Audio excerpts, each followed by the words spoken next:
হয় না, কিন্তু কত টাকা দিয়ে কোন বিমান কেনা হলো আর সেই কোন বিমান জনগণের মাথার উপরে ভাঙে পড়লো এইটা জানার ন্যূনতম এখতিয়ার তো রাষ্ট্রের জনগণের আছে।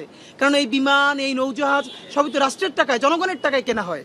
তো আমরা আপনাদেরকে শুধু একটা কথা বলি, এই ব্যাপারে অনেক কথা হচ্ছে, কিন্তু আমরা কি একটা কথাও বলছি মাইলস্টোন ট্র্যাজেডির পরে যে এদের বিচার হবে, সবই হবে, কিন্তু বর্তমানে আমাদের আকাশ প্রতিরক্ষার দুর্বলতাটা কেমন?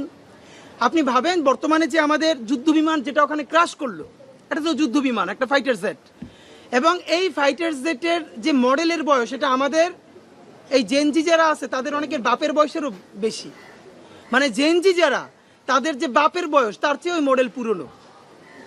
90-এর পরে দুনিয়ার আর কোনো দেশে এগুলোর কোনো মানে প্যাটার্ন চলেই না এভাবে। আপনি এরকম সেকেলে একটা বিমান দিয়ে, যুদ্ধ বিমান দিয়ে আপনি চালাইতেছেন, এবং কোনটা আপনার প্রতিবেশী দেশ হইল যে পৃথিবীর চতুর্থ সামরিক শক্তিতে, আর সেইখানে আপনি কটকটি মার্কা এইসব যুদ্ধ বিমান দিয়ে, মানে এগুলোর মানে কি? যদি না পারে বলবেন আমার সিঙ্গাপুর তো এরকম থেকে চলে এসেছে, বলেছে আমাদের এরকম সামরিক খাত পালতে পারবো না, এর চেয়ে আমরা এটার চিকিৎসা খাতে খরচ করি। তা আপনারা যদি একটা লিটারারি ভালো সামরিক খাত তৈরি করতে পারেন তাহলে করবেন, আর নইলে সমস্ত সামরিক খাতের টাকা বাংলাদেশের শিক্ষা ব্যবস্থায় আর চিকিৎসা ব্যবস্থায় আপনারা ট্রান্সফার করে দেন। বাংলাদেশের শিক্ষা ব্যবস্থা উন্নতি হয়ে গেলে, চিকিৎসা ব্যবস্থা উন্নতি হয়ে গেলে সিঙ্গাপুরকে আমরা ছাড়াই যেতে পারবো, সময় লাগবে 10 বছর।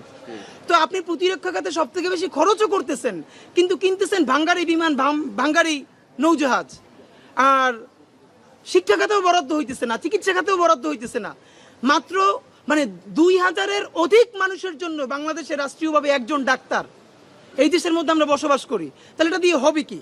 তো আপনাদেরকে যেটা আর একটা চোখে দেখায় ব্যাপার, এই যে নতুন এসছে একটা নতুন ন্যারেটিভ, দেখেন এই আর্মি, এই ইন্টারিম, এই উপদেষ্টা যারা যা বলে উল্টোপাল্টা, এদেরকে কেউ আমরা ধরি না, এমন কোনো জায়গা নাই। কিন্তু এদের বিরুদ্ধেও যখন ষড়যন্ত্র হয় সেটা তো আমাদেরকে বলতে পারতে হবে।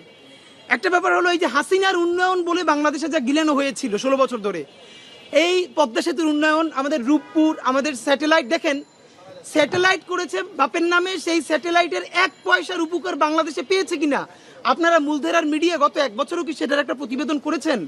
যে কত হাজার কোটি টাকা খরচ করে স্যাটেলাইট পাঠানো হয়েছিল, সেটার মেয়াদ কত বছর আর কতদিন চলবে, সেই স্যাটেলাইট থেকে আমরা আসলে কয় টাকা রিটার্ন পেয়েছি? বলেছিল বিদেশেও ভাড়া দিবে, কোথায় ভাড়া দিয়েছে?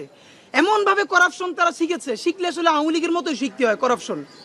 এই জন্য তো বিএনপি আসলে করাপশন করেও পারবে না, ওই বুদ্ধিও নাই, এর চেয়ে তার হেদায়েতের পথে থাকাই ভালো। আওয়ামী লীগ এমন করাপশন করছে, পয়সাপাতি পাঠাই দিছে চাঁদের দেশে, এখন আপনি এটা তদন্ত করতে তো চাঁদের দেশে আর একটা কমিটি পাঠান লাগবে, যাইতেও পারবে না, তো দুর্নীতি ধরতেও পারবে।